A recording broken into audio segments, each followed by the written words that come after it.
Hi, this is Lena Shea and Iowa Mom.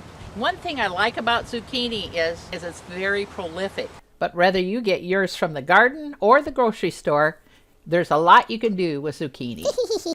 One of our favorites is pan-fried zucchini. After washing, it's ready to go. Instead of making the little circles like my mom used to make, I'm cutting it the long way. That way the long pieces take up more room in the pan, so I don't have as many pieces to turn.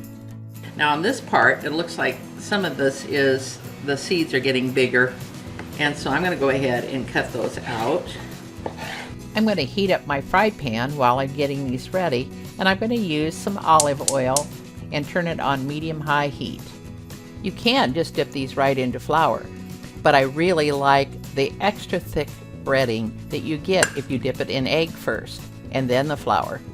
I'm using 2 pie pans, but you could use plates. Thoroughly mix so that the white and yolks are mixed together. For a medium zucchini, 1 egg is probably enough. If not, I can always mix up another one. Now that my egg is ready, I'm going to sprinkle some flour on the bottom of the other pan. Now I put some of my zucchini in the egg and coat it very well. Next, those go into the flour, and we coat those with flour. I put another batch of zucchini into the egg, and we're ready to get these all done. I also add a little salt and pepper and coat both sides of the zucchini. The oil is starting to shimmer, and I can feel the heat coming off of it. So we're just going to place these carefully in the hot oil. While they're cooking, we add more salt and pepper. I add more flour to the plate so that I can get more ready while these are cooking. It's been about 2 minutes, so I'm going to check to see if they're browning. Yep, starting to brown nicely.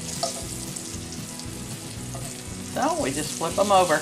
And this is the reason why I like doing them in the bigger pieces, because it is a little time consuming to flip each one of these. Okay, reset that for 2 minutes. Salt and pepper that again. Zucchini is kind of bland without having the extra flavor of the salt, pepper, and even the olive oil and egg. The fried zucchini is now ready to eat. I put a little bit of butter on it and it makes it even better. This is Lena Shea, an Iowa Mom, and I hope to share some more ideas on how to use zucchini. If you'd like to see more, go to youtube.com/an Iowa Mom videos. Then click on the video tab for a whole list.